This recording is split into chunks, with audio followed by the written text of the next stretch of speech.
C'est parti. Alors, sans plus tarder, on va commencer. Je n'ai pas pu encore saluer celles qui nous ont rejoints. Bonsoir à toutes. Que le Seigneur vous bénisse.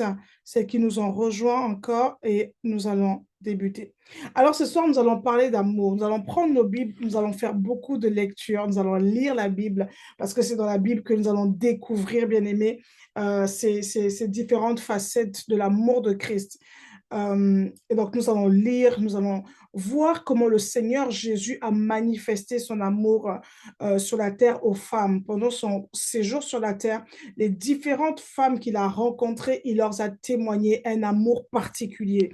Et cet amour particulier, bien aimé, il a valorisé la femme. Il a replacé la femme dans un système où elle était mise de côté, elle était pas considérée comme quelqu'un forcément d'intelligente. Elle était reliée au second plan, mais dans les différentes rencontres que le Seigneur Jésus a faites avec ces différentes femmes que nous allons découvrir ce soir, nous voyons qu'il y avait vraiment une intention de les valoriser, de les mettre en confiance, de leur donner de l'amour, de leur donner de l'espoir et de leur redonner leur dignité. Alors, s'il y a une personne vraiment que nous devons aimer, à qui nous devons toute notre allégeance, c'est bien le Seigneur Jésus. Et donc, à la veille de la Saint-Valentin, où nous allons célébrer l'amour, où le monde dit de célébrer l'amour, que ce soit l'amour en couple ou l'amour en amitié, nous voulons remettre la base, nous voulons remettre le centre et redéfinir qu'est-ce que l'amour. Et si nous cherchons à redéfinir qu'est-ce que l'amour, la Bible nous dit que Dieu est amour. L'amour est une personne et cette personne s'appelle Jésus-Christ. L'amour est une personne. L'amour est cette personne manifestée, cette divinité faite chair qui a décidé de son propre chef de venir sur la terre mourir pour nous. La Bible dit, qui enverrai-je? La Bible dit dans l'Apocalypse, lorsque Jean pleurait, il se posait la question pour dire, mais qui est capable d'ouvrir le seau? Qui est capable de porter ce lourd fardeau? Et on lui a dit, ne pleure pas, parce que l'agneau de Dieu, immolé, s'est donné. Et cet agneau bien-aimé, c'est le Seigneur Jésus-Christ. Le Seigneur Jésus, de son propre chef, a décidé d'accomplir la volonté du Père et de venir sur cette terre en tant qu'homme pour se livrer pour toi et pour moi. Et cet amour, nous voyons donc sur le cheminement de Jésus-Christ, la manière dont il a marché, la manière dont il a communiqué avec les femmes, communiqué avec les hommes, tout n'était qu'avec de l'amour. Tout n'était fait que amour. Dieu est amour. La nature de Dieu est amour. Ce soir, j'aimerais bien aimer que nous puissions comprendre que tout concourt pour notre bien et tout ce que Dieu peut permettre dans notre vie ou tout ce que Dieu fait dans notre vie, c'est par amour. Amen. Là où tu es, j'aimerais que tu puisses dire que Dieu m'aime. Je suis aimé de Dieu. Ce n'est pas une phrase, ce n'est pas un slogan, c'est vrai. La Bible dit car Dieu a tant aimé le monde qu'il a donné son Fils unique. Le premier point en ce qui concerne l'amour, c'est le donner. Lorsqu'on aime, on donne. Lorsqu'on aime, on se sacrifie. Et la chose que le Seigneur Jésus-Christ a fait en premier, c'est qu'il s'est donné. Le Seigneur Jésus s'est donné entièrement à nous. Il s'est donné entièrement à sa mission. Il s'est donné entièrement pour notre salut. Amen. Alors, notre texte ce soir, nous allons être dans 1 Jean 4 au verset 16 où on nous dit que Dieu est amour. Alors, premièrement, nous allons définir c'est quoi l'amour. Je vous enverrai le slide. Malheureusement, sur l'ordinateur que j'ai pris, je n'arrive pas à partager mon slide, mais je vous le partagerai dans le groupe. Ne vous inquiétez pas, je vous l'envoie très rapidement, comme ça vous aurez toutes les références. Alors, Dieu est amour. La définition, selon le Robert, selon le dictionnaire, alors l'amour, c'est un sentiment vif qui pousse à aimer quelqu'un, à vouloir du bien, à aider en s'identifiant plus ou moins. Donc, la première des choses, en ce qui concerne l'amour, je vais vous demander de fermer vos micros, s'il vous plaît, parce que nous sommes en train d'enregistrer la session et j'aurais du mal à en même temps couper vos micros.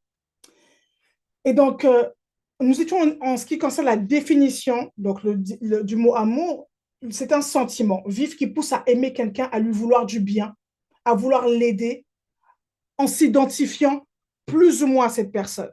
Donc, on voit que lorsqu'on aime quelqu'un, on lui veut du bien, on veut l'aider. Aimer, c'est vouloir du bien. Aimer, c'est aider. Et comme je disais tout à l'heure, aimer, c'est donner. Le dictionnaire dit encore, le Robert dit encore que c'est une inclinaison envers une personne, le plus souvent à caractère passionnel, fondée sur l'instinct sexuel, mais entraînant des comportements variés. Et la première des choses, c'est que lorsqu'on va parler d'amour, on va parler de passion, on va parler de dévouement, on va parler du don de soi. On ne peut pas parler d'amour sans passion. Non, on ne peut pas parler d'amour sans passion. L'amour est passionnel. L'amour est intentionnel. L'amour est volontaire. Et donc, selon la Bible maintenant, on va se baser donc selon les Écritures, dans 1 Jean 4, verset 16, si quelqu'un peut nous poster le verset dans le chat, 1 Jean 4, verset 16, le mot grec qui est soutenu dans ce verset où on nous dit que Dieu est amour, nous allons le lire. 1 Jean 4 au verset 16.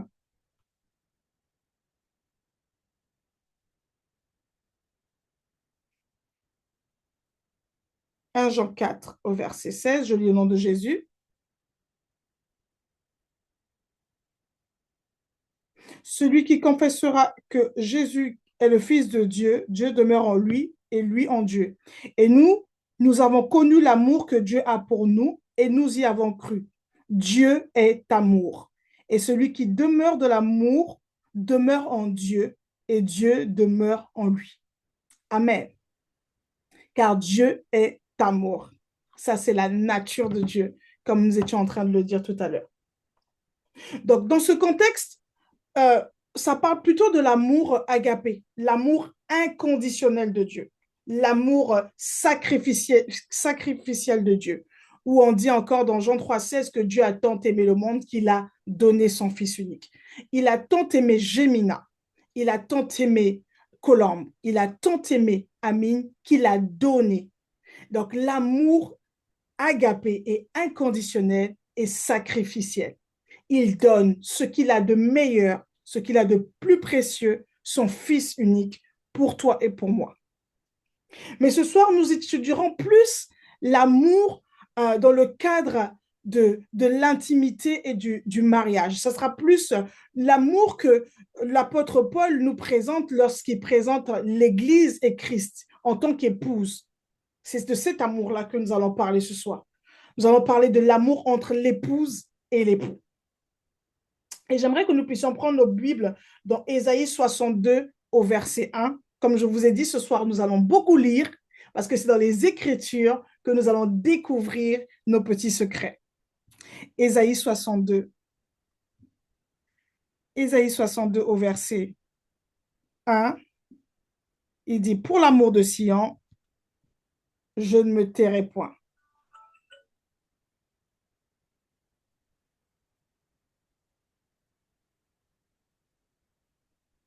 Si vous l'avez,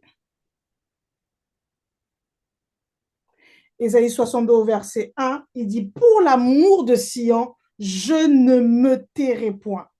Pour l'amour de Jérusalem, je ne prendrai point de repos.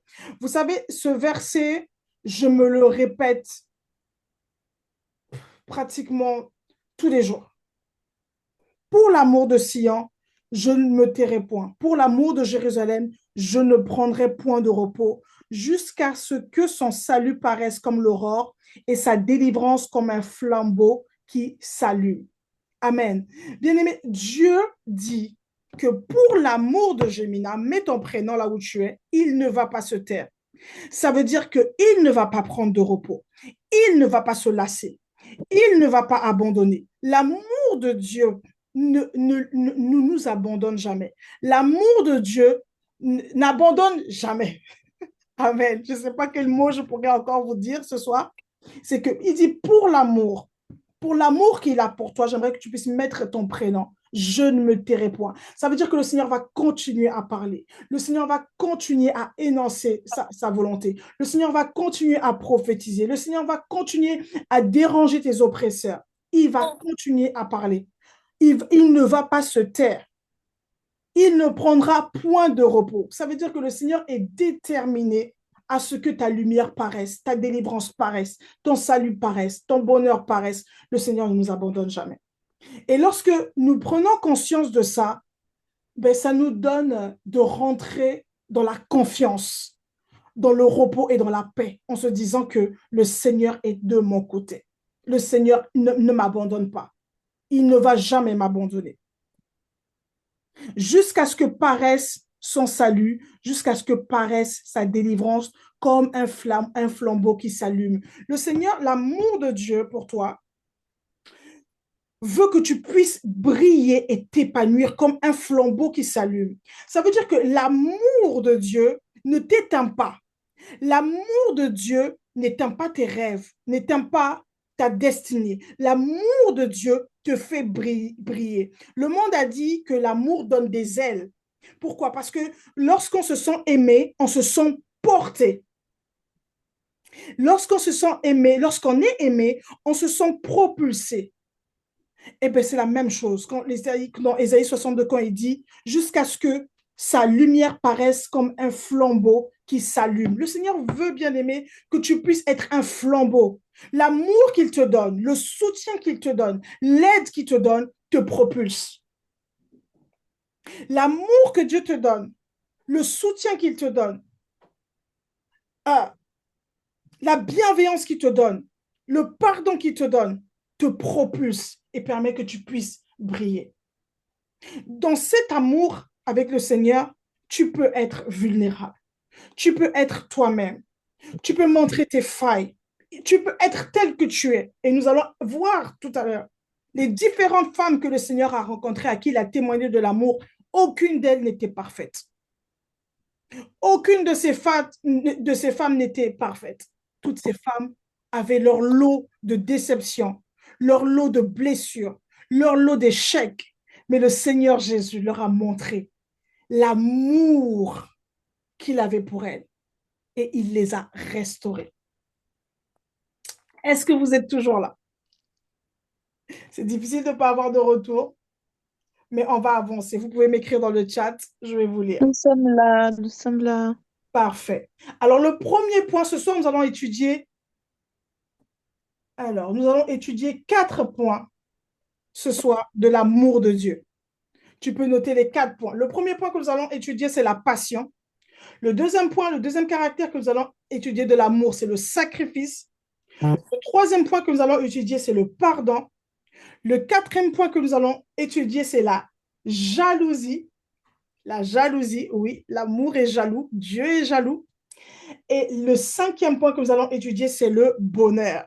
Le bonheur qu'il veut pour toi, le plan qu'il veut pour toi, l'épanouissement qu'il veut pour toi. Donc cet amour se caractérise par la passion. Cet amour se caractérise par le sacrifice. Cet amour se caractérise par le pardon. Cet amour se caractérise par la jalousie. Et cet amour se caractérise par sa volonté de te rendre heureuse. Est-ce que vous êtes d'accord avec moi avec ça? Alors, nous allons commencer très rapidement avec la passion. J'aimerais que tu puisses dire la passion, là où tu es. J'aimerais que tu puisses écrire la passion en rouge, parce que c'est le feu, en jaune. L'amour de Dieu est passionnel. Et la Bible nous dit dans Cantique 8, Cantique des Cantiques, verset 8, chapitre 8 au verset 6, je répète, Cantique des Cantiques, chapitre 8 au verset 6, si quelqu'un peut nous le mettre dans le chat, mets-moi comme un sceau sur ton cœur, comme un sceau sur ton bras, car l'amour est fort comme la mort. La jalousie est inflexible comme le séjour des morts. Ses ardeurs sont des ardeurs de feu, une flamme de l'Éternel. Les grandes eaux ne peuvent éteindre l'amour et les fleuves ne les submergeraient pas. Quand un homme offrirait tous les biens de sa maison contre l'amour, il ne s'attirerait que le mépris. Alléluia. Cantique des Cantiques, chapitre 8 au verset 6. Mets-moi comme un sceau sur ton cœur, comme un sceau sur ton bras. Dans une autre version, il dit, grave mon nom sur ton cœur, écris-le sur ton bras. Vous voyez que l'amour de Dieu, l'amour de Jésus, Dieu veut que nous puissions être marqués. Et souvent dans le monde, on dit que nous sommes marqués au fer, qu'il m'a marqué au fer. Et nous avons vu aujourd'hui dans les différentes générations, les gens par amour ont écrit sur leur corps le nom de leurs amoureux. Et donc, Cantique des Cantiques, cette affaire de tatouage avait commencé depuis longtemps. Il dit, mets mon nom sur ton cœur. C'est bien, tu as écrit ton nom, mon nom sur ton cœur, mais je veux que tu puisses écrire mon nom sur ton bras, que tu puisses le marquer. Bien-aimé, le Seigneur veut que nous puissions être marqués par son amour, que nous puissions volontairement marquer son nom dans notre cœur et sur notre corps, le porter en nous, comme le Seigneur lui-même, il a marqué son corps par l'amour qu'il nous a donné. Il est mort et il s'est sacrifié. Et par sa mort, il a accepté d'être cloué. Donc, l'amour qu'il a pour nous a des marques. Et vous voyez, Paul, il disait que personne ne me fasse du mal, car je porte sur moi les marques de Jésus-Christ. Et lorsque Paul disait qu'il portait les marques dans son corps, c'est parce qu'il avait souffert charnellement. Il avait été fouetté, déshabillé, humilié, torturé par l'amour de Jésus. Et la passion du Christ, l'amour de Christ lui a poussé à porter ces marques, à accepter. Et donc, Cantique des Cantiques, l'amoureux dit, mets mon nom dans ton cœur. Ce soir, bien-aimé, j'aimerais te demander, est-ce que le nom de Jésus est écrit dans ton cœur? Est-ce que le nom de Jésus est marqué sur ta peau? Est-ce que tu as été marqué au fer par Jésus? Est-ce que ton amour pour lui est indéniable? Est-ce que cet amour peut être encore négociable aujourd'hui? Ou bien tu es réellement marqué par son amour? Ou bien tu es réellement marqué dans ton cœur et dans ta chair par son amour? Il dit l'amour, il dit les grandes eaux ne peuvent éteindre l'amour et les fleuves ne les submergeraient pas.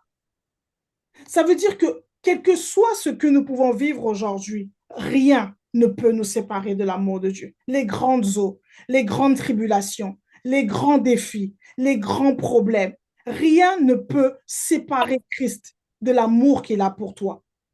Rien ne peut lui, il n'y a rien que tu puisses faire aujourd'hui qui puisse, comment dire, enlever l'amour de Dieu pour toi. Non, il n'y a rien que tu puisses faire.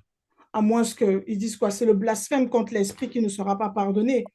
Mais bien aimé, le Seigneur est toujours prêt à t'aimer. Il ne peut pas éteindre. Il dit cet amour-là, ça ne peut pas s'éteindre. Il est passionnel. Jérémie 31 au verset 3. Jérémie 31 au verset 3, il dit, de loin l'Éternel se montre à moi.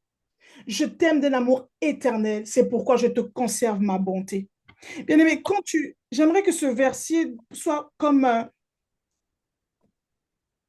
poème, une récitation que tu aimerais que tu puisses te le répéter continuellement. Je t'aime d'un amour éternel, c'est pourquoi je te conserve ma bonté. C'est parce qu'il nous aime d'un amour éternel qui nous fait du bien tous les jours. Il nous conserve sa bonté. Il nous renouvelle sa bonté. Il dit, je t'aime d'un amour éternel. Je t'aime aujourd'hui, je t'aime demain, je t'aime après-demain et je te conserve ta bonté. Je te conserve ma bonté. Ça veut dire que je promets de te faire du bien au quotidien. Et maintenant, en ce qui concerne la passion, j'aimerais qu'on puisse maintenant la transverser vers une histoire réelle, une rencontre avec Jésus. Et j'aimerais qu'on puisse regarder ensemble la femme samaritaine. En ce qui concerne la passion, le Saint-Esprit m'a dirigé vers la rencontre avec la femme samaritaine. Lorsque le Seigneur Jésus a rencontré la femme samaritaine, je crois que nous sommes toutes des lectrices de la Bible ici, parce que sinon, si on doit encore tout lire le chapitre, ça va nous prendre un peu de temps. Je regarde qui est avec nous ce soir. Si tu connais la femme samaritaine, rapidement, je vais te raconter l'histoire. La femme samaritaine est une femme païenne. Les Samaritains et les Juifs ne communiquent pas. Les Samaritains est un peuple mélangé. Donc, les Juifs se sont séparés d'eux. Et pire encore, les hommes ne parlent pas aux femmes. À cette époque-là, même les hommes ne parlent pas aux femmes en public. Et même un mari, pour parler à sa femme, il doit lui parler dans un endroit privé. Un homme déjà juif ne peut pas parler à une samaritaine parce que c'est une étrangère, c'est une païenne, c'est un peuple mélangé, c'est un peuple qui a péché. Et pire encore, une femme. On va encore plus loin lorsqu'on parle de cette femme. Ce n'est pas n'importe quelle femme. C'est une femme qui a eu une vie amoureuse compliquée. Elle a eu 4 maris et actuellement elle est avec un cinquième. Non, elle a eu 5 maris et actuellement elle est avec un sixième. Et même le sixième avec qui elle est n'est pas son mari. Donc, est-ce qu'une femme de cette carrure, est-ce qu'une femme de ce genre mérite que le Fils de Dieu, le oint de Dieu, celui qui n'a pas connu le péché, puisse s'approcher d'elle pour lui parler? Oui. Non seulement le Seigneur Jésus s'est approché d'elle, le Seigneur Jésus savait. La Bible nous dit que cette femme est venue puiser de l'eau à midi. Ça veut dire que c'était fait exprès. Elle voulait que personne ne la voie. C'était une femme dont tout le monde connaissait l'histoire. C'était une femme qui était méprisée. Elle ne voulait pas qu'on parle d'elle. Elle va prendre l'eau à midi pendant qu'il fait chaud. Personne ne la voit. Mais Jésus était parti à sa rencontre. La passion de Dieu pour nous, les femmes, pousse Dieu à sortir du protocole. J'aimerais que tu puisses savoir que l'amour que Dieu a pour toi va le pousser à sortir du protocole, à briser toutes les lois pour te rencontrer toi. Et au moment où toi, tu te caches, au moment où toi, tu ne veux pas le rencontrer, c'est à ce moment-là qu'il se présente à toi. Nombreuses d'entre nous, le Seigneur s'est présenté à vous à des moments où vous ne pensiez même pas pouvoir le rencontrer, à des moments où vous étiez brisé, à des moments où vous étiez rejeté, à des moments où vous étiez condamné. C'est à ce moment-là, à ce midi-là, que le Jésus se présente pour vous révéler son amour et pour vous révéler son identité. Jésus a parlé avec la pécheresse, la femme samaritaine. Non seulement il a parlé avec elle, mais il lui a raconté, il lui a dit des mystères. Il a eu une réunion, une conversation avec lui tellement profonde, où il parlait de la loi, où il parlait de l'adoration, où il parlait des principes du royaume. Ça veut dire que le Seigneur Jésus a respecté la femme samaritaine. Il ne l'a pas pris pour une idiote avec qui il ne pouvait pas avoir une conversation. Il a eu une vraie conversation très compliquée avec cette femme-là.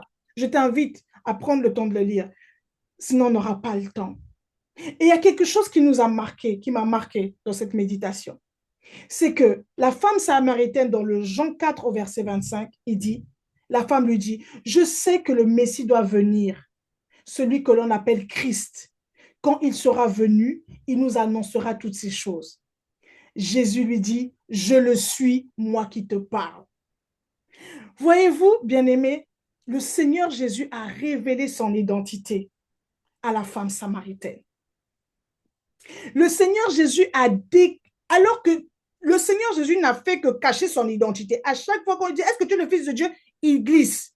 Dès qu'on donne une révélation, il dit, ne dites pas. Mais à cette étrangère, à cette femme samaritaine, le Seigneur lui a dit, je suis. Je le suis, moi qui te parle. Je suis le Messie. Je suis ton repos, ta consolation. Je suis l'homme qui peut te donner cette paix et cette joie qui va te combler, que tu ne pourras plus chercher dans les bras d'un autre homme. Il a dit, je le suis. Bien-aimé, j'aimerais te dire que le Seigneur Jésus veut te révéler, se révéler à toi et à moi. Il veut te dire qui il est. Il veut te révéler des secrets. Il veut rentrer en intimité avec toi, en conversation seul à seul avec toi. Pas avec moi, avec toi qui me suis. Avoir des conversations que tu ne peux avoir avec personne d'autre. Dans le silence, dans le calme, dans le chaos, dans les doutes où tu te trouves, il a révélé son identité. Imagine-toi qu'est-ce que le Seigneur Jésus veut encore nous révéler aujourd'hui. Si seulement on lui laisse avoir cette conversation avec nous. Dans le chaos de nos vies, dans la solitude de nos vies. La femme samaritaine était seule. Elle était avec un homme qui n'était même pas elle. Sixième homme. Un sixième homme. Imaginez-vous. Jésus était le septième homme qui est rentré dans sa vie. Et il a tout changé. Il lui a dit, je suis le Messie. Je suis ta paix. Je suis ta consolation. Je suis ton réconfort. Je te donne de l'eau qui va étancher ta soif. Vous savez, lorsque vous prenez conscience de cet amour-là, il vous rassasie. Il vous comble. Il vous apaise. il vous donne l'assurance que tout ira bien. Amen. Il a déclaré son identité. Il a dit, je suis le Messie. Vous savez, quand un homme drague une femme, qu'est-ce qu'il fait? Il donne son identité. Il dit, je suis un tel. Je suis ceci. Je travaille là. J'ai ceci. Et nous voyons que c'est ce que Jésus a fait à la femme samaritaine. Elle lui a dit, je suis le meilleur que tu puisses chercher. Je suis le Messie. Ça veut dire, je suis le sauveur. Je suis le summum. Tu cherches quoi? Ne te perds pas à chercher dans les bras des autres hommes là qui t'ont abandonné. Moi, je suis le Messie. Je suis la finalité de tous les hommes. Et je me présente à toi, femme rejetée, qui a connu plusieurs hommes. Alors, bien-aimé, est-ce que cet amour n'est pas merveilleux? Est-ce que cette passion, la passion, comme on parlait tout à l'heure, l'amour de Dieu a fait que Jésus puisse s'asseoir, attendre une femme? Jésus t'attend. Jésus t'attend au puits de ta vie, dans le midi de ta vie. Moi, en ce qui me concerne, le midi de ma vie, c'était mon divorce, c'était une séparation, c'était une humiliation. Le midi de ma vie, c'était la solitude totale, où tu te retrouves avec 3 enfants de 2 pères différents, filles de pasteurs. Comment tu vas expliquer ça? Dans ce midi-là, Jésus est venu s'asseoir à côté de moi. Et il m'a dit, Gémina, je t'aime. Je t'aime d'un amour inconditionnel et je te conserve ma bonté et je vais prendre soin de toi et je vais te restaurer et je vais te montrer comment je t'aime. Et quand vous avez cet amour-là, plus rien ne peut vous condamner. Plus rien ne peut. Qui pouvait condamner encore cette femme lorsque le Messie s'est donné à elle? Qui pouvait encore juger cette femme lorsque le summum des hommes s'est présenté à elle, lui a déclaré son identité, lui a dit, je te donne un chèque en blanc, je te donne de l'eau, tu n'auras plus jamais soif parce que moi, je comble. Oh my God! La passion. Alors, nous allons passer au deuxième plan, le sacrifice. L'amour de Dieu pour nous. Jésus, c'est le sacrifice. Il n'y a pas d'amour sans sacrifice. Il n'y a pas d'amour sans don de soi. Il n'y a pas d'amour sans bienveillance. Il n'y a pas d'amour sans soutien. Éphésiens 5 au verset 25, ça c'est Paul qui dit, Marie, aimez vos femmes comme Christ aimait l'Église et s'est livré lui-même pour elle afin de la sanctifier par la parole, après l'avoir purifiée par le baptême d'eau, afin de faire paraître devant lui cette Église glorieuse, sans tache, ni ride, ni rien de semblable, mais sainte et irrépréhensible. Voilà comment Paul demande aux hommes d'aimer leurs femmes. Moi, quand j'ai regardé ce verset, je me suis dit, je préfère être une femme que d'être un homme. Je préfère être une femme que d'être un homme. Être un homme, aimer une femme, c'est trop compliqué. Aimer une femme, c'est une grande responsabilité. Aimer une femme, c'est la sanctifier par la parole, la purifier, la faire paraître comme glorieuse, sans tache ni ride, sans qu'il n'y ait rien de semblable, qu'on n'ait rien à lui reprocher. C'est-à-dire que aimer une femme, c'est trop compliqué. Et c'est l'amour de Dieu, l'amour de Jésus. Paul compare le mariage avec l'amour de Christ pour l'Église. Il s'est donné. Il s'est livré lui-même. Bien-aimé, le Seigneur Jésus s'est donné. Il s'est livré lui-même.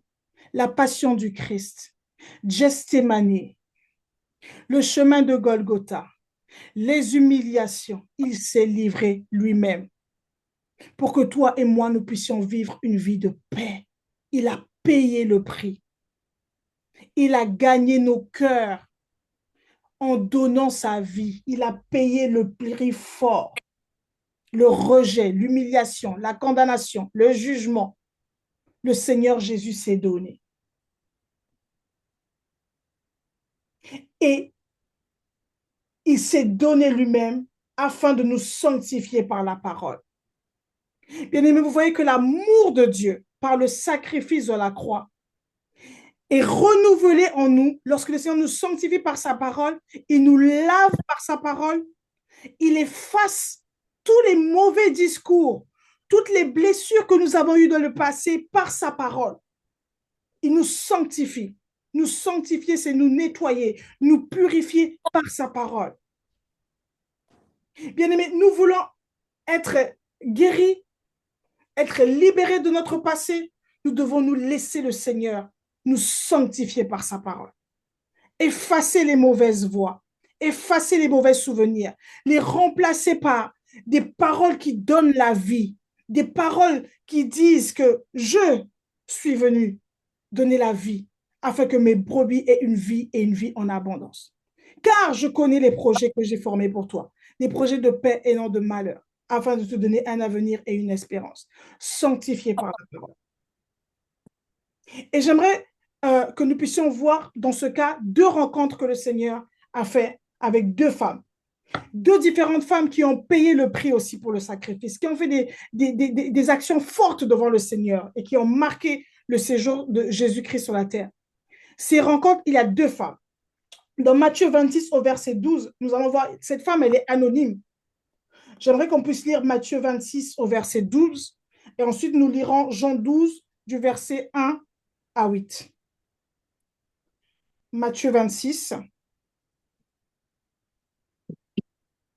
Nous sommes en train de parler du sacrifice, l'amour dans le sacrifice, l'amour de Dieu par le sacrifice.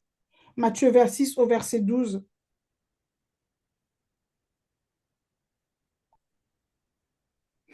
On va commencer au verset 6, rapidement. Comme Jésus était à Béthanie, dans la maison de Simon le lépreux, une femme s'approcha de lui, tendant un vase d'albâtre qui renfermait un parfum de grand prix. Et pendant qu'il était à table, elle répandit le parfum sur sa tête.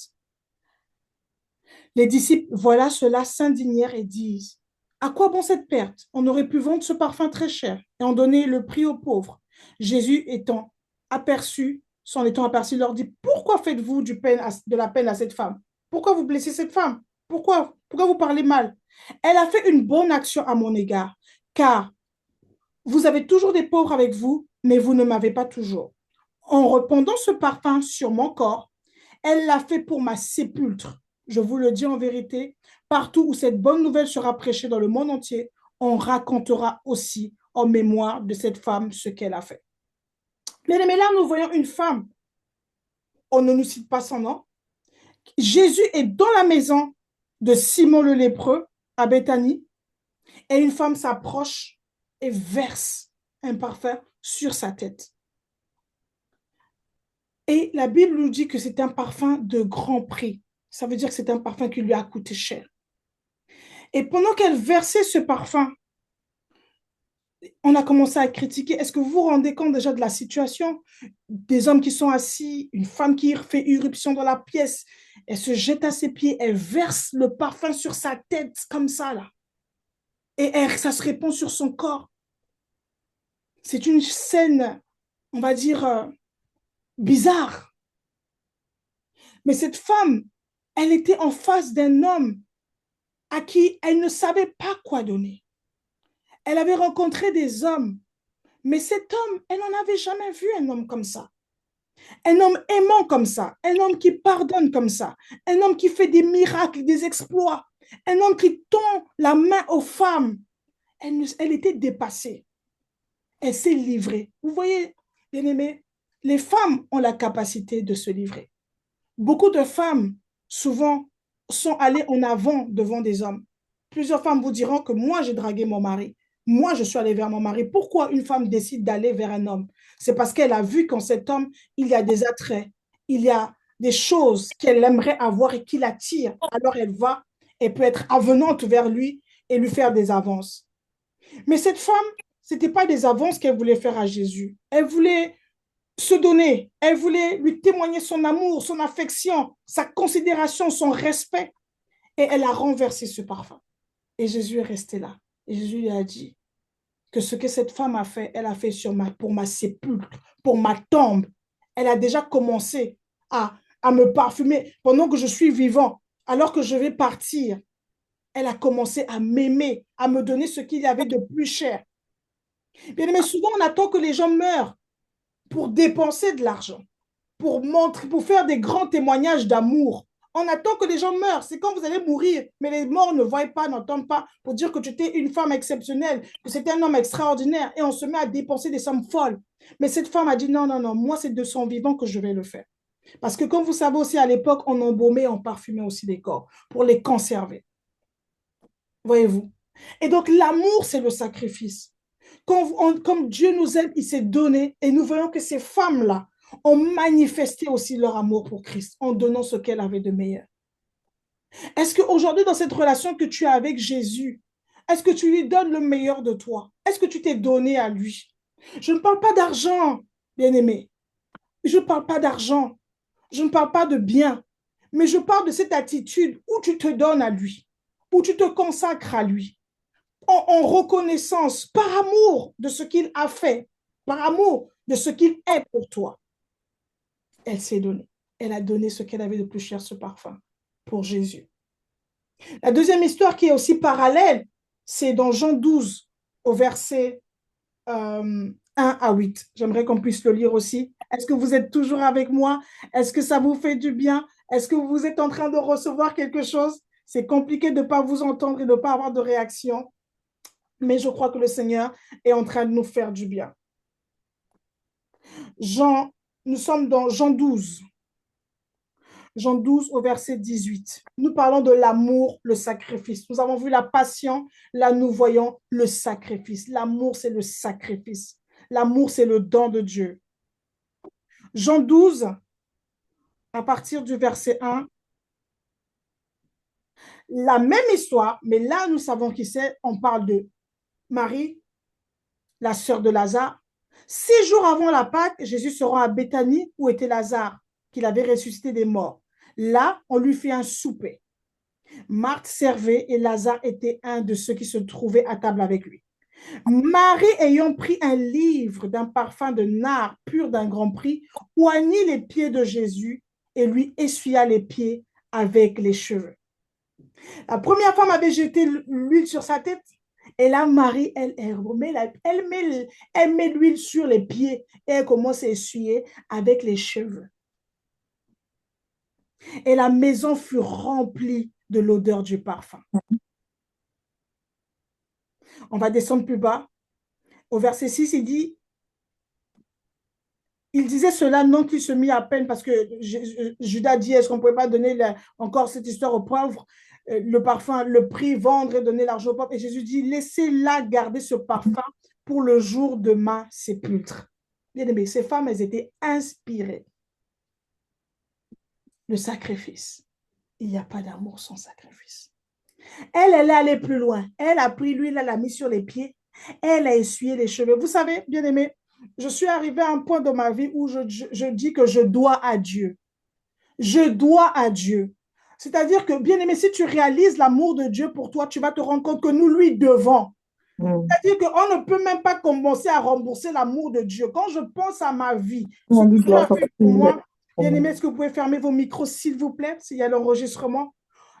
Marie se sentait pour dire que, mais moi, je veux faire comment? Qu'est-ce que je peux donner à ce Jésus? Je n'ai pas vu un homme comme ça. Je n'ai pas vu un homme comme ça. Elle a commencé à renverser le parfum. Sur les pieds, elle s'est prosternée. Elle a commencé à essuyer les cheveux, avec les cheveux. Bien aimé, les cheveux, c'est la gloire de la femme. Les cheveux, c'était la parure. La Bible dit que les cheveux sont une gloire pour les femmes. C'est la parure, bien aimé. C'est ce qui fait ta fierté. Et nous-mêmes, nous savons, nous les femmes, combien tout ce que nous mettons dans pour notre chevelure. Elle a pris les cheveux, elle a commencé à essuyer les pieds de Jésus.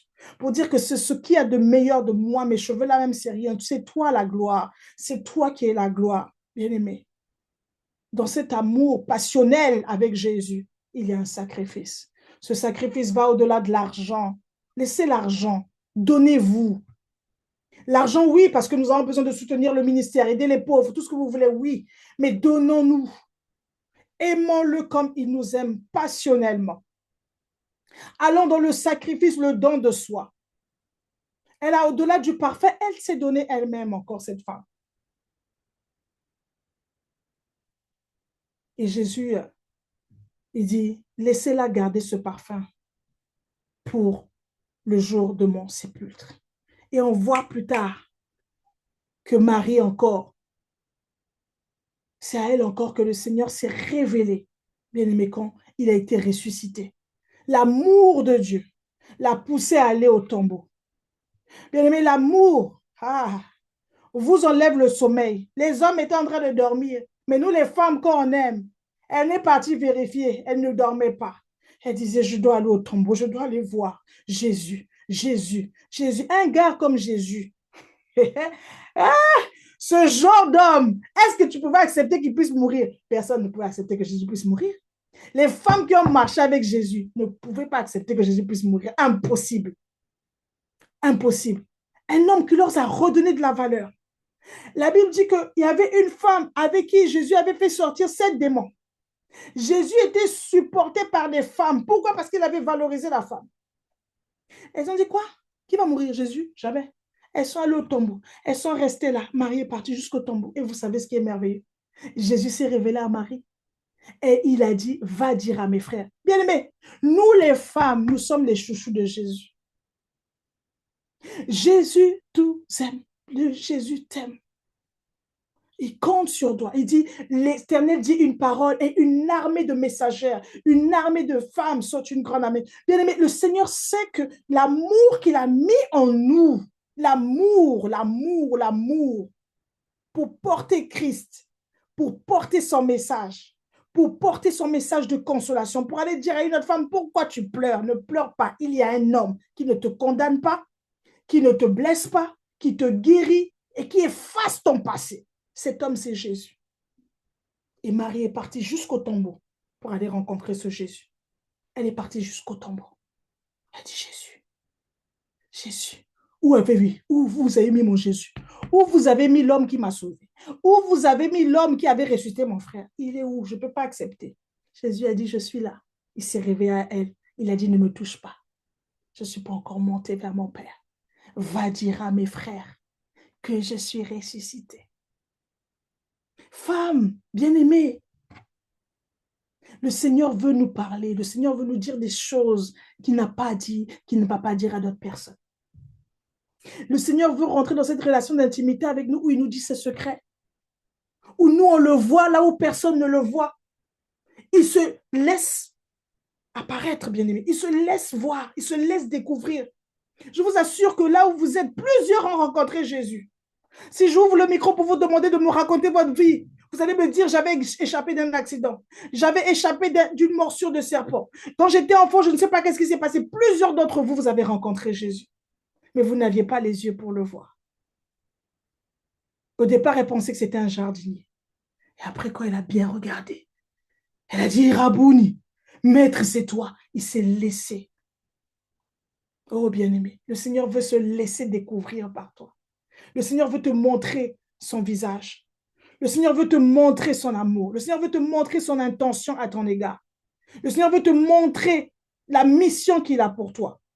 Comment il veut que tu puisses l'aider aussi à ce que son règne vienne s'établir sur cette terre. Nous parlons du sacrifice. On avance. Le troisième point de l'amour de Dieu, l'amour de ce Jésus, c'est le pardon. Aïe! Le pardon, le pardon, le pardon, le pardon. Bien aimé, il n'y a pas d'amour sans pardon. Il n'y a pas d'amour sans pardon. Et Dieu est pardon. Dieu nous pardonne. Oh, nous sommes des gaffeuses. Nous faisons beaucoup de péchés. Nous sommes pécheurs. Il connaît notre nature. Et le Seigneur est pardon. Jérémie 3 au verset 16. Jérémie 3 au verset 16, il dit, va, crie ces paroles vers le septentrion et dit, reviens, infidèle Israël, dit l'Éternel. Je ne jeterai pas sur vous un regard sévère, car je suis miséricordieux, dit l'Éternel. Je ne garde pas ma colère à toujours. Un instant, s'il vous plaît, excusez-moi.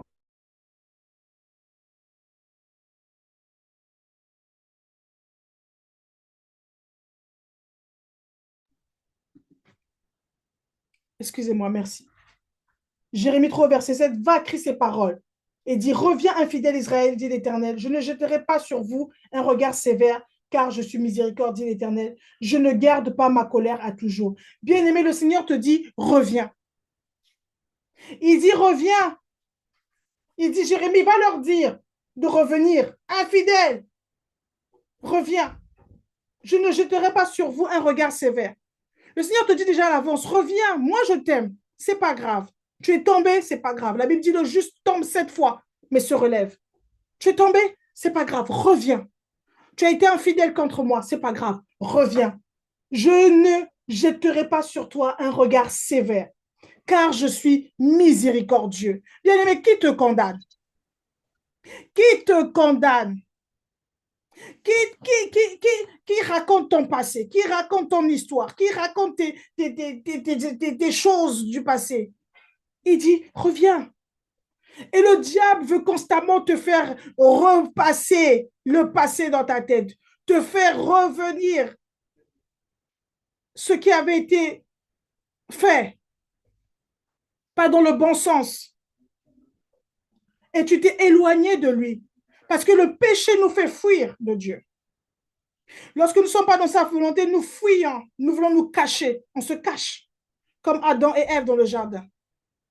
On se cache, on fuit, on s'habille de péché pour se protéger. On n'est plus vulnérable, on devient même arrogant. Le Seigneur dit, laisse ça, reviens. Infidèle, dit l'Éternel, je ne jeterai pas sur vous un regard sévère, car je suis miséricordieux. L'Éternel ne garde pas, je ne garde pas ma colère à toujours. Non.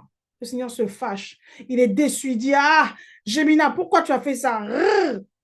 Moi, je te pardonne. Malheureusement, tes péchés auront des conséquences. Oui, bien-aimé. Les péchés que nous faisons ont des conséquences. Le Seigneur nous pardonne, mais nous voyons la conséquence de nos actes. Et c'est pour ça qu'il est en colère.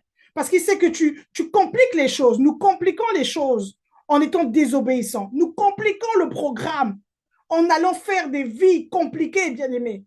Après, il doit tout encore arranger. Il dit, oh, c'est pas possible, cette petite-là. Elle est têtue, elle me file encore entre les doigts. Mais c'est pas grave. Il dit, reviens. Je ne te regarderai pas avec un regard sévère.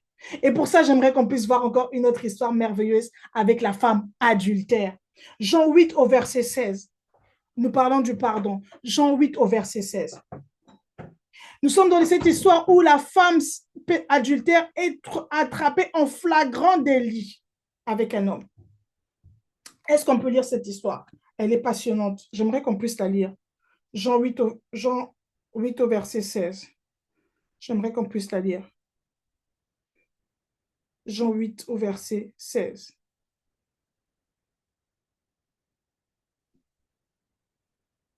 Oh non.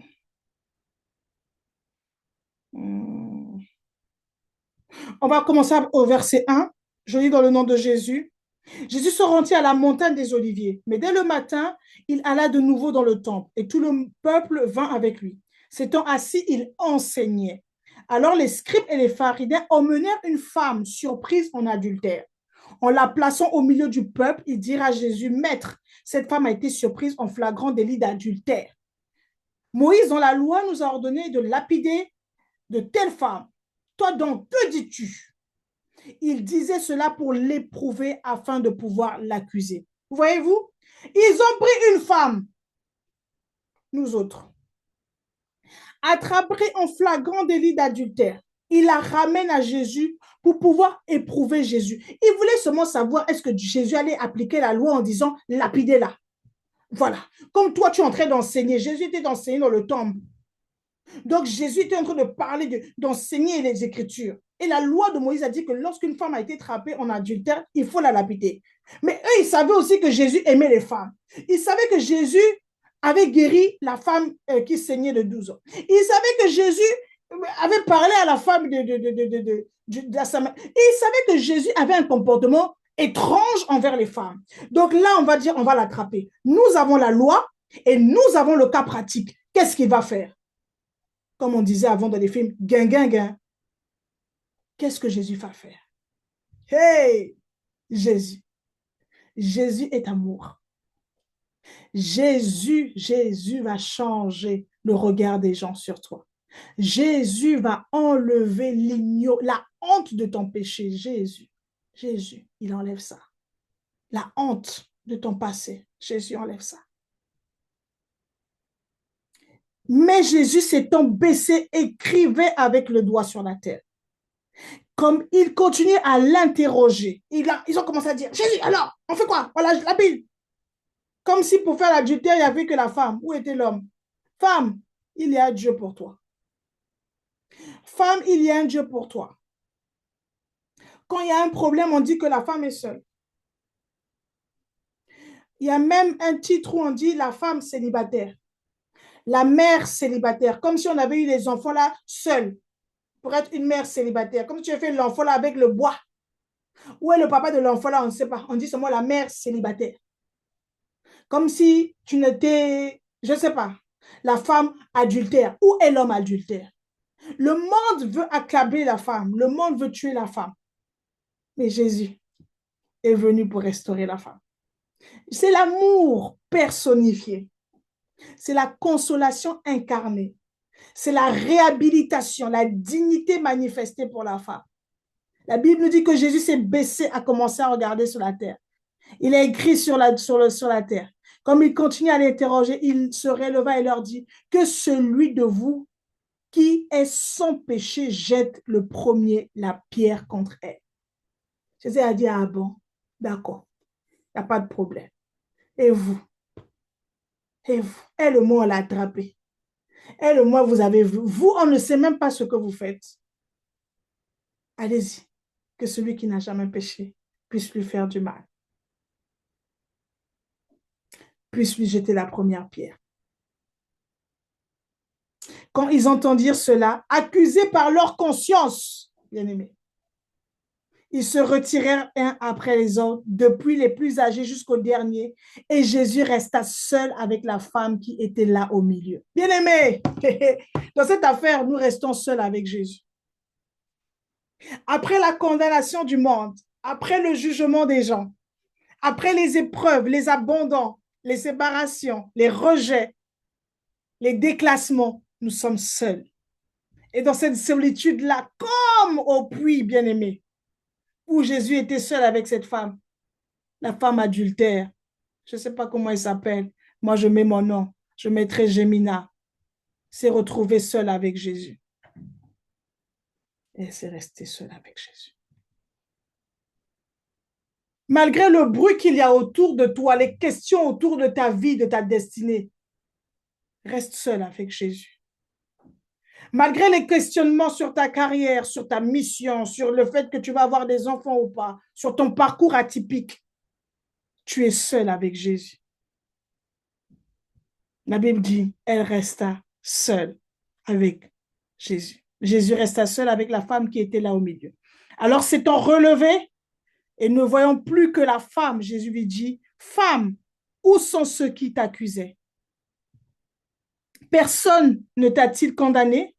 Elle répondit, non, Seigneur. Et Jésus lui dit, je ne te condamne pas non plus, va et ne pêche plus. Femme, où sont ceux qui t'accusaient?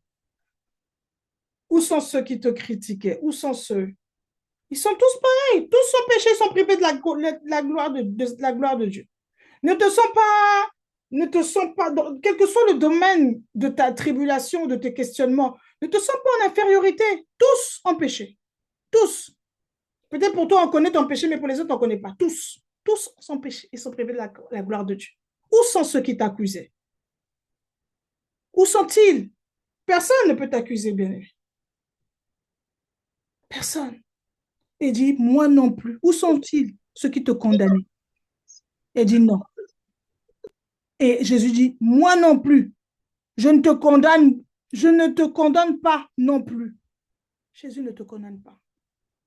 Jésus sait que te condamner, c'est te tuer. Jésus sait que te condamner, c'est mettre une fin et donner la chance au diable de te récupérer dans les blessures, dans les scandales. Parce qu'une femme blessée, une femme condamnée, ça donne la rébellion. Tu vas prouver à tout le monde ta folie et ta méchanceté. Jésus dit, on va arrêter tout de suite ce processus d'autodestruction. Et je vais te rassurer tout de suite. OK, tu as péché. D'accord. Je ne te condamne pas. Je te pardonne. Va et ne pêche plus. Va et avance. Va et sois restauré. Va et marche dans mes voies. va et marche avec dignité. Parce que regarde, quand tu te donnes à un homme, là, il t'a abandonné, là. Vous étiez deux, mais tu t'es retrouvé seul dans l'humiliation. Ne fais plus ça. Sois digne. Il lui a parlé, il lui a redonné une chance. Et cette femme est partie. Cette femme est partie, bien-aimée. C'est ça l'amour de Jésus pour les femmes. C'est ça le pardon de Dieu, bien-aimé. C'est ça le pardon de Dieu. Et l'histoire que moi j'aime le plus encore, c'est l'histoire de Rahab, bien-aimé. Rahab, la prostituée de Jéricho. Prostituée en chef. Elle habitait devant la ville. C'est elle qui habitait, qui recevait tous les gens qui venaient de la ville. Rahab, la prostituée. Quand elle a reconnu que là, elle avait la visitation du peuple d'Israël, elle a fait une alliance avec eux, bien-aimés. Mais Rahab est sortie avec toute sa famille, là, elle a été sauvée. Rahab, la prostituée. Et elle est rentrée dans la lignée de Jésus. Femme, femme, femme, femme. Tout ce qu'on a voulu faire contre toi pour détruire ta vie, ta destinée, les abus, les rejets, les abandons, les injustices, à partir du moment où tu te retrouves seul avec Jésus et que tu fais alliance avec lui, que tu acceptes ton amour, il change l'histoire. Il te réhabilite. Bien-aimé, Rahab s'est marié, oh, Rahab s'est marié. Quelqu'un en Israël, là-bas, il a épousé Rahab, la prostituée. Et elle est rentrée pour devenir l'arrière-grand-mère de Jésus. Quelle est cette histoire de ta vie que Dieu ne peut pas aimer? Quelle est cette histoire de ta vie que Dieu ne peut pas restaurer? Quelle histoire de ta vie que Dieu ne peut pas arranger?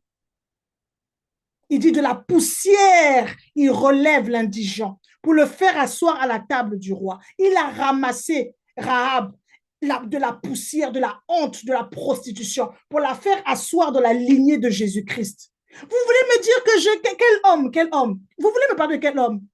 Mon homme, c'est Jésus. Jésus.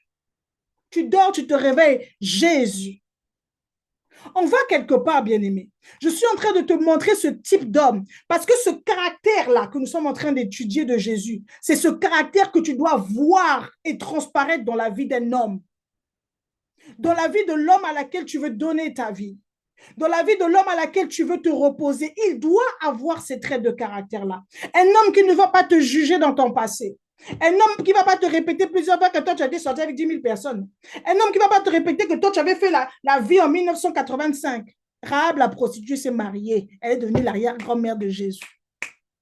Il y a de ces hommes, quand ils rentrent dans ta vie, ils te réhabilitent, c'est Jésus. Et il y a des hommes comme ça sur terre, les fils de Jésus. La Bible dit que Marie aimait vos femmes comme Christ a aimé l'Église. Il s'est donné pour elle en la lavant, en la purifiant. L'homme qui rentre dans ta vie te purifie. L'homme qui rentre dans ta vie te sanctifie.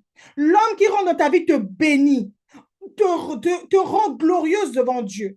Parce que le bonheur qu'il fait te permet de t'élever et de devenir comme un flambeau. Nous y arrivons pour demain. Mais aujourd'hui, je te parle de Jésus. Jésus de la femme adultère, qu'il a pardonné, qu'il a dit, je ne te condamne pas. Arrête de rester dans les condamnations. Arrête de rester dans le passé. Jésus ne te condamne pas. Il t'aime, il te dit, va, avance. Il y a de belles choses devant. Avance. Tu t'es fait avoir par l'ennemi, avance.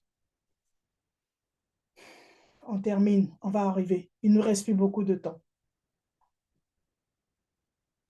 Bien-aimé, le 4e point, nous avons vu la passion, nous avons vu le sacrifice, nous avons vu le pardon. Et le 4e point, c'est la jalousie. On va étudier la jalousie et on va s'arrêter là pour ce soir. J'aimerais que tu puisses prendre le temps de digérer toutes les informations qu'on a eues ce soir. Et je vous enverrai aussi le slide, puisqu'il y a tous les versets bibliques et vous puissiez encore le lire et le méditer. Et je sais que le Seigneur Jésus va se révéler à vous d'une manière particulière. Je regarde rapidement le chat pour voir s'il y a une question. Non, il n'y a pas de question. Gloire à Dieu. Nous voyons la jalousie. Jésus est jaloux. L'amour, c'est la jalousie. On ne peut pas aimer s'il n'y a pas la jalousie. On ne peut pas aimer s'il n'y a pas la jalousie. Dans l'amour, il y a la passion. Et quand on parle de passion, on parle de jalousie. C'est quoi la jalousie? La jalousie est un sentiment fondé sur le désir de posséder la personne aimée. La jalousie est fondée sur le désir de posséder la personne aimée. C'est-à-dire que quand tu aimes une personne, tu possèdes, c'est ta possession. Ça t'appartient. Jésus, Jésus dit que toi, Gémina, tu m'appartiens et moi, je t'appartiens. Jésus t'appartient, tu appartiens à Jésus. Jésus est pour toi. Alléluia. Et nous sommes pour lui. Le sentiment, le désir de posséder la personne aimée. Jésus nous aime, il veut nous posséder. Et il veut aussi que toi aussi, tu puisses le posséder. Alléluia. On doit se posséder. Tu possèdes Jésus, il te possède. Et sur la crainte de la perdre au profit d'un rival. Ah non! Jésus dit, je ne peux pas te perdre. Jésus dit, je ne peux pas te perdre. Quoi? Perdre Gémina? Jamais. Pour l'amour de Sion? Jamais. Jésus ne veut pas te perdre au profit d'un rival, au profit d'un Dieu étranger, au profit d'une mauvaise alliance. Dieu ne veut pas te perdre. Être torturé par la jalousie, ça brûle. Dépit envieux ressenti à la vue des avantages d'autrui. Ce n'est pas dans ce sens-là. Nous, la jalousie, c'est plus dans le sens de l'amour, le désir de posséder la personne aimée et la crainte de perdre cette personne au profit d'un rival. Osée 7, on va regarder rapidement dans Osée 7. Non, c'est Osée 2, chapitre 2 à partir du verset 7. Osée chapitre 2 à partir du verset 7. Je vous avais dit qu'aujourd'hui, nous allons lire. C'est une étude biblique, c'est une étude, c'est un séminaire, c'est une étude, il faut lire, il faut découvrir, il faut comprendre. Leur mère s'est prostituée. Celle qui les a conçus s'est déshonorée. Là, il parle d'Israël. Car elle a dit, j'irai après mes amants qui me donnent mon pain et mon eau, ma laine et mon lin, mon huile et ma boisson. C'est pourquoi, voici, je vais fermer son chemin avec des épines et y élever des murs afin qu'elle ne trouve plus ses chantiers. Elle poursuivra ses amants et ne les atteindra pas. Elle les cherchera et ne les trouvera pas. Puis elle dira, j'irai et je retournerai vers mon premier mari, car alors j'étais plus heureuse que maintenant. Vous voyez, bien aimé? Par amour, Dieu dit quoi?